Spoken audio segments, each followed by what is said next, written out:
बिस्मिल्लाहिर्रहमानिर्रहीम। अस्सलाम वालेकुम एवरीवन। उम्मीद है आप सब खैरियत से होंगे। लास्ट लेक्चर में हमने एब्जॉर्प्शन स्पेक्ट्रम को डिस्कस किया था, जिसमें हमने देखा था कि कोई भी जो पिगमेंट है वो कितनी वेवलेंथ की लाइट को एब्जॉर्ब कर रहा है, ठीक है। और इसके बाद हम देखें एक्शन स्पेक्ट्रम को। तो जैसे हमने बात की कि जो लाइट एब्जॉर्ब होती है, ठीक है, वही किस में यूज़ हो रही होती है, फोटोसिंथेसिस में वही लाइट यूज़ होती है।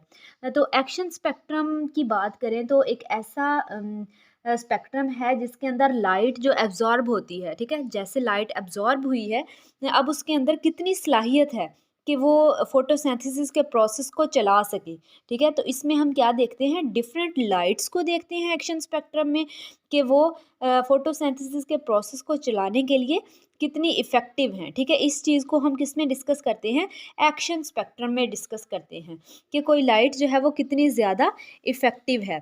जैसे डेफिनेशन को देखो तो ग्राफ प्लॉटिंग या showing relative effectiveness of different wavelength of light in driving the photosynthesis process, कि कोई लाइट जो है वो कितनी ज़्यादा इफ़ेक्टिव है कि वो फोटोसिंथेसिस के प्रोसेस को चला सके। अब डिफरेंट वेवलेंथ है, ठीक है, जो डिफरेंट वेवलेंथ की लाइट होती है, यानी डिफरेंट कलर्स की जो लाइट है, ठीक है, यहाँ पे आ जाती है हमारे पास।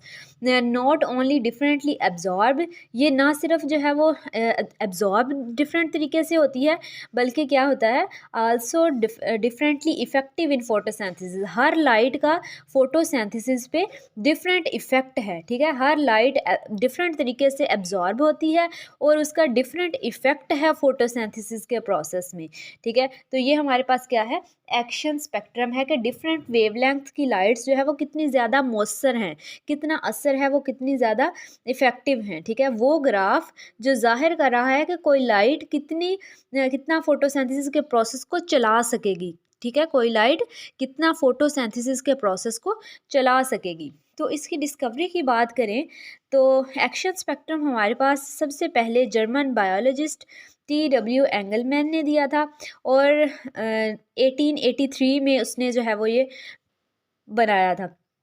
तो ये हमारे पास एक इम्पोर्टेंट MCQs है। 1883 में ये जो है वो स्पेक्ट्रम बनाया गया था और क्या नेम था साइंटिस्ट का, TW एंगलमैन। सो उसने जो एक्सपेरिमेंट किया था उसमें हमारे पास उसने एक ऑर्गेनिज़म लिया था जो क्या है, ग्रीन एल्गा में से था, और उसका नाम क्या है, स्पायरोजाइरा। स्पायरोजाइरा जो है वो एक फिलामेंटस ऑर्गेनिज़म है, ठीक है, यानी धागे की शक्ल का होता है और इसकी साख जो है वो धागे की तरह होती है, स्पायरोजाइरा। तो इसके एक्सपेरिमेंट क्या किया कि जो सनलाइट थी हमारे पास, सनलाइट को प्रिज्म में से गुजारा, ठीक है। प्रिज्म क्या है हमारे पास, प्रिज्म में से गुजारा, और जब भी सनलाइट को प्रिज्म में से गुजारते हैं तो वो किस में डिवाइड हो जाती है, 7 डिफरेंट लाइट्स में डिवाइड हो जाती है। ये हमारे पास क्या है, स्पायरोजाइरा, ये एक का एक फिलामेंट है, ठीक है। उसकी बॉडी की सरफेस के ऊपर क्या डाला, प्रिज्म, सनलाइट को प्रिज्म में से गुजार के इसके ऊपर पुट किया गया। तो हमारे पास डिफरेंट लाइट्स क्या आ जाती हैं, violet, indigo, blue, green, yellow, orange and red, ठीक है। स्पायरोजाइरा की सरफेस पे लाइट को प्रिज्म में से गुजार कर डाला गया इस तरह से, ठीक है। लाइट प्रिज्म में से किस में डिवाइड हो गई, 7 कलर्स में डिवाइड हो गई। तो जो है वो फिलामेंट पर जब पुट करेंगे तो इसको चेक किया कि किस पोर्शन में कितनी एब्जॉर्प्शन हुई, ठीक है, कि ये इसमें से लाइट जो है वो इसकी सरफेस पे जा रही है, डिफरेंट इसके कलर्स में डिवाइड हो गई है, तो किस जो लाइट है पोर्शन में कितनी एब्जॉर्प्शन हुई है, ताकि बताया जा सके कि किस लाइट की इफ़ेक्टिवनेस कितनी ज़्यादा है। क्या चेक किया गया इसमें, इस एक्सपेरिमेंट में कि किस पोर्शन में, यानी कि ये डिफरेंट लाइट्स हैं, ठीक है, उसकी सरफेस पे पड़ रही हैं, पुट की गई हैं प्रिज्म की मदद से, डिफरेंट लाइट्स में से किस पोर्शन में कितनी ज़्यादा एब्जॉर्प्शन हुई है, ठीक है। वायलेट में ज़्यादा एब्जॉर्प्शन हुई है, इंडिगो में हुई है, ब्लू में, इस तरह चेक किया गया कि कौन सी लाइट जो है वो ज़्यादा इफ़ेक्टिव है। तो सबसे पहले क्या करते हैं, पहला काम क्या है कि किसी भी ऑर्गेनिज़म के, यानी जैसे स्पायरोजाइरा है, इसकी सरफेस के ऊपर क्या किया हमने, लाइट को पुट किया प्रिज्म की मदद से, और फिर अंदाज़ा लगाते हैं कि कितनी ज़्यादा, ठीक है। कैसे पता चलेगा कि फोटोसिंथेसिस ज़्यादा हो रही है, किस पोर्शन में ज़्यादा हो रही है, तो ये इस तरह से पता चलेगा, बाय इल्यूमिनेटिंग, यानी लाइट प्रोवाइड करने से, the plant with different wavelength, ठीक है, डिफरेंट वेवलेंथ की लाइट्स हैं।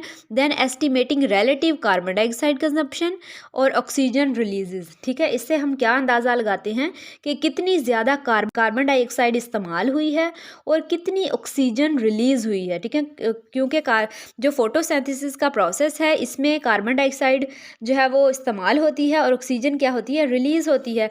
इस तरह से ये चेक करने के लिए कौन सी लाइट जो है वो उसने ज़्यादा फोटोसिंथेसिस करवाई है, इस फिलामेंट के ऊपर हमने क्या किया, एक बैक्टीरिया, एरोबिक बैक्टीरिया, ठीक है, क्या किया, aerobic bacteria moves toward portion of filament. ठीक है, हमने ये देखने के लिए कि कितनी ज़्यादा लाइट जो है वो फोटोसिंथेसिस में किस लाइट ने ज़्यादा फोटोसिंथेसिस करवाई है, इसके ऊपर हमने क्या अप्लाई कर दिया, एरोबिक बैक्टीरिया को छोड़ा। ठीक है, इस फिलामेंट के ऊपर। तो एरोबिक बैक्टीरिया अब क्या है, ऑक्सीजन लविंग है। ठीक है, एरोबिक बैक्टीरिया क्या है, ऑक्सीजन लविंग है। अगर ऑक्सीजन लविंग है तो फोटोसिंथेसिस में तो ऑक्सीजन निकलती है। ठीक है, फोटोसिंथेसिस के प्रोसेस में क्या हो रहा है, ऑक्सीजन रिलीज़ हो रही है। तो जहाँ फोटोसिंथेसिस ज़्यादा होगी वहाँ ऑक्सीजन क्या होगी, ज़्यादा रिलीज़ होगी। तो जहाँ ऑक्सीजन ज़्यादा रिलीज़ होगी, क्योंकि जो एरोबिक बैक्टीरिया हैं वो क्या है हमारे पास, वो ऑक्सीजन लविंग हैं, तो वहाँ पे एरोबिक बैक्टीरिया क्या पाए जाएंगे, ज़्यादा पाए जाएंगे। तो इस तरह से हम पता चला सकते हैं कि किस लाइट ने ज़्यादा एब्जॉर्प्शन की है। ठीक है, तो उसने जो है वो एक्सपेरिमेंट किया, तो डिफरेंट लाइट्स हैं जैसे, तो हमारे पास सबसे पहले आ जाती है वायलेट। वायलेट में जो है वो मॉडरेट सी एब्जॉर्प्शन हुई। ठीक है, इस तरह से वायलेट में क्या हुआ, मॉडरेट सी एब्जॉर्प्शन हुई। लेकिन जो इंडिगो था उसमें भी मॉडरेट ही हुई। ठीक है, कुछ कुछ एब्जॉर्प्शन यहाँ पे भी हुई, मॉडरेट सी। और जो ब्लू कलर है हमारे पास उसमें एब्जॉर्प्शन अब क्या हो रही है, ज़्यादा हो रही है। ब्लू में एब्जॉर्प्शन ज़्यादा हो रही है, ग्रीन में एब्जॉर्प्शन जो है वो ना होने के बराबर है बिल्कुल। ठीक है, बहुत कम एब्जॉर्प्शन ग्रीन में हुई है। ठीक है, येलो में ऑलमोस्ट ना होने के बराबर है, ग्रीन से थोड़ी सी ज़्यादा है लेकिन ऑलमोस्ट ना होने के बराबर है। ऑरेंज में जो है वो हमारे पास मॉडरेट हुई। ठीक है, ऑरेंज में फिर से मॉडरेट एब्जॉर्प्शन हुई और रेड में फिर से क्या हुई, ज़्यादा एब्जॉर्प्शन शो हुई। तो यहाँ पे हमारे पास क्या फाइंड आउट हुआ कि जो ब्लू है और रेड रीजन है इनमें एब्जॉर्प्शन क्या हुई, ज़्यादा हुई है। ठीक है, ब्लू और रेड रीजन में ज़्यादा एब्जॉर्प्शन हुई है। इसका ग्राफ देखें तो ये इस तरह से बनेगा,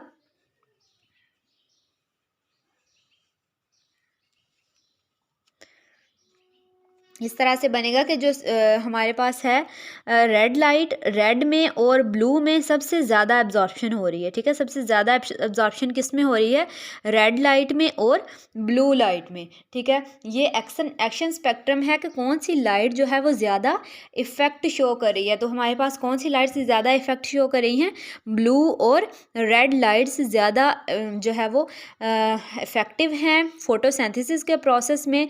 तो ये हमारे पास इसका एक्सपेरिमेंट था एक्शन स्पेक्ट्रम का, जिसमें हम क्या देखते हैं कि जो लाइट एब्जॉर्ब हुई है उस कि कौन सी लाइट जो है वो ज़्यादा इफ़ेक्टिव लाइट है इनमें से। ठीक है, तो हमारे पास क्या कंक्लूजन आया कि ब्लू और जो रेड लाइट हैं वो क्या हैं, ज़्यादा इफ़ेक्टिव लाइट्स हैं। ठीक है, होप सो आप लोगों को समझ आ गई होगी। नेक्स्ट लेक्चर में इंशाल्लाह नेक्स्ट टॉपिक को डिस्कस करेंगे। अल्लाह हाफिज़।